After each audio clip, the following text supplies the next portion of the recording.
Chapitre 1 dans lequel Phileas Fogg et Passepartout s'acceptent réciproquement, l'un comme maître, l'autre comme domestique.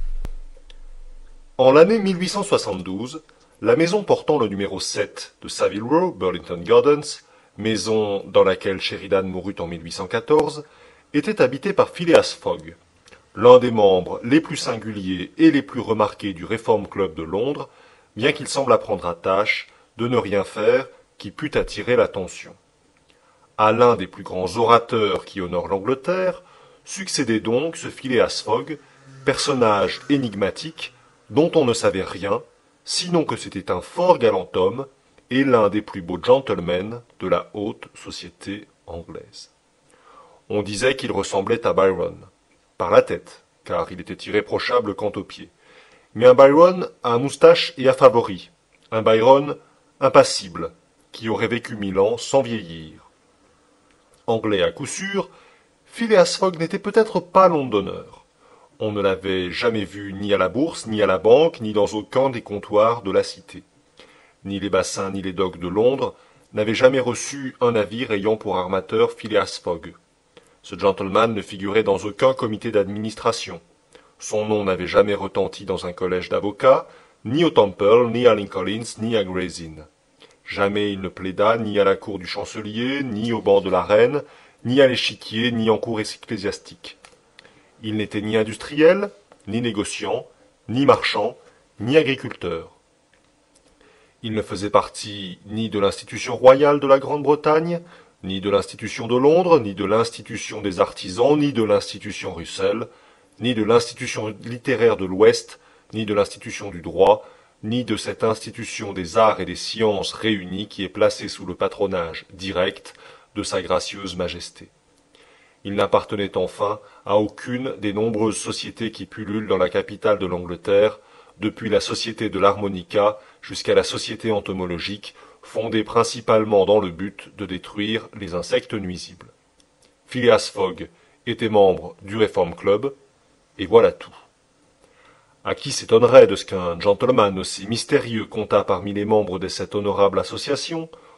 On répondra qu'il passa sur la recommandation de M. Baring frères, chez lesquels il avait un crédit ouvert. De là une certaine surface, due à ce que ses chèques étaient régulièrement payés à vue par le débit de son compte courant, invariablement créditeur. Ce Phileas Fogg était-il riche? Incontestablement. Mais comment il avait fait fortune, c'est ce que les mieux informés ne pouvaient dire, et Mr. Fogg était le dernier auquel il convint de s'adresser pour l'apprendre. En tout cas, il n'était prodigue de rien, mais non avare, car partout où il manquait un appoint pour une chose noble, utile ou généreuse, il l'apportait silencieusement, et même anonymement. En somme, rien de moins communicatif que ce gentleman. Il parlait aussi peu que possible, et semblait d'autant plus mystérieux qu'il était silencieux. Cependant, sa vie était à jour, mais ce qu'il faisait était si mathématiquement toujours la même chose que l'imagination mécontente cherchait au-delà. Avait-il voyagé? C'était probable, car personne ne possédait mieux que lui la carte du monde. Il n'était endroit si reculé dont il ne parut avoir une connaissance spéciale. Quelquefois, mais en peu de mots, brefs et clairs, il redressait les 1000 propos qui circulaient dans le club au sujet des voyageurs perdus ou égarés. Il indiquait les vraies probabilités, et ses paroles s'étaient trouvées souvent comme inspirées par une seconde vue, tant l'événement finissait toujours par les justifier. C'était un homme qui avait dû voyager partout, en esprit tout au moins.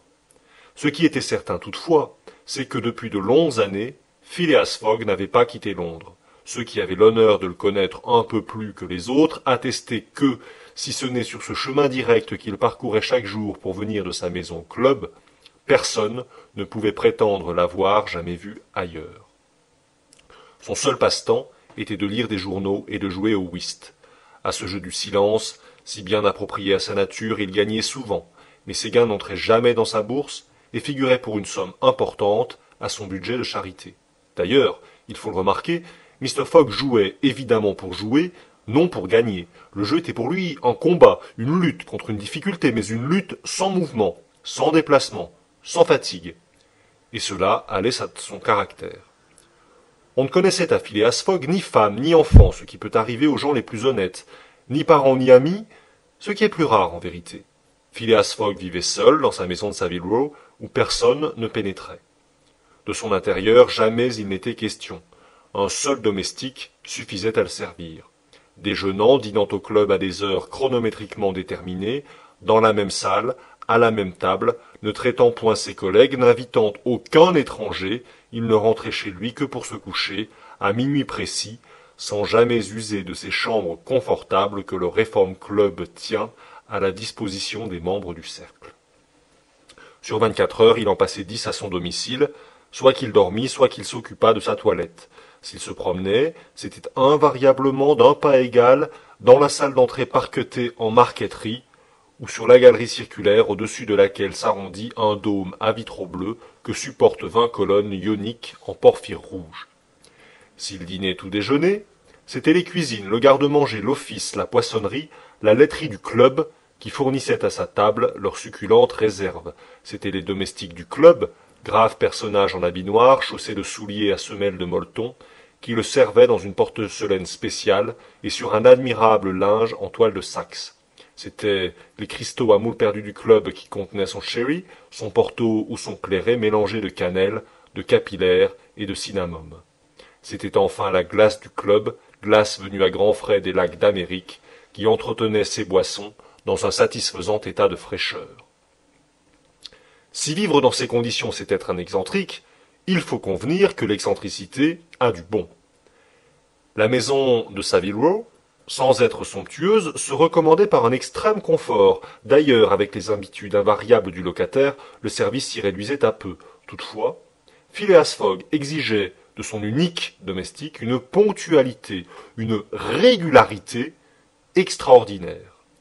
Ce jour-là même, 2 octobre, Phileas Fogg avait donné son congé à James Forster, ce garçon s'étant rendu coupable de lui avoir apporté, pour sa barbe, de l'eau à 84 degrés Fahrenheit au lieu de 86. Et il attendait son successeur, qui devait se présenter entre 11h et 11h30. Phileas Fogg, carrément assis dans son fauteuil, les 2 pieds rapprochés comme ceux d'un soldat à la parade, les mains appuyées sur les genoux, le corps droit, la tête haute, regardait marcher l'aiguille de la pendule, appareil compliqué qui indiquait les heures, les minutes, les secondes, les jours, les quantièmes et l'année. À 11h30 sonnant, Mr. Fogg devait, suivant sa quotidienne habitude, quitter la maison et se rendre au Reform Club. En ce moment, on frappa à la porte du petit salon dans lequel se tenait Phileas Fogg. James Forster, le congédié, apparut. « Le nouveau domestique, dit-il. » Un garçon âgé d'une trentaine d'années se montra et salua. « Vous êtes français et vous vous nommez John ?» lui demanda Phileas Fogg. « Jean, n'en déplaise à monsieur, » répondit le nouveau venu. « Jean Passepartout, un surnom qui m'est resté et que justifiait mon aptitude naturelle à me tirer d'affaire. Je crois être un honnête garçon, monsieur, mais pour être franc, j'ai fait plusieurs métiers. J'ai été chanteur ambulant, écuyer dans un cirque, faisant de la voltige comme Léotard et dansant sur la corde comme Blondin, puis je suis devenu professeur de gymnastique, afin de rendre mes talents plus utiles. Et en dernier lieu, j'ai été sergent de pompiers à Paris. J'ai même, dans mon dossier, des incendies remarquables. Mais voilà 5 ans que j'ai quitté la France et que, voulant goûter de la vie de famille, je suis valet de chambre en Angleterre. Or, me trouvant sans place, et ayant appris que M. Phileas Fogg était l'homme le plus exact et le plus sédentaire du Royaume-Uni, je me suis présenté chez monsieur, avec l'espérance d'y vivre tranquille et d'oublier jusqu'à ce nom de Passepartout. Passepartout me convient, répondit le gentleman. Vous m'êtes recommandé, j'ai de bons renseignements sur votre compte. Vous connaissez mes conditions. Oui, monsieur. Bien. Quelle heure avez-vous 11h22, répondit Passepartout, en tirant des profondeurs de son gousset une énorme montre d'argent. Vous retardez, dit Mr. Fogg. Que monsieur me pardonne, mais c'est impossible. Vous retardez de 4 minutes, n'importe. Il suffit de constater l'écart. Donc, à partir de ce moment, 11h29 du matin, ce mercredi 2 octobre 1872, vous êtes à mon service.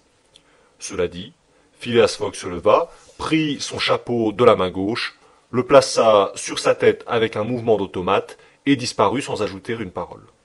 Passepartout entendit la porte de la rue se fermer une première fois. C'était son nouveau maître qui sortait, Puis une seconde fois, c'était son prédécesseur, James Forster, qui s'en allait à son tour. Passepartout demeura seul dans la maison de Saville Row.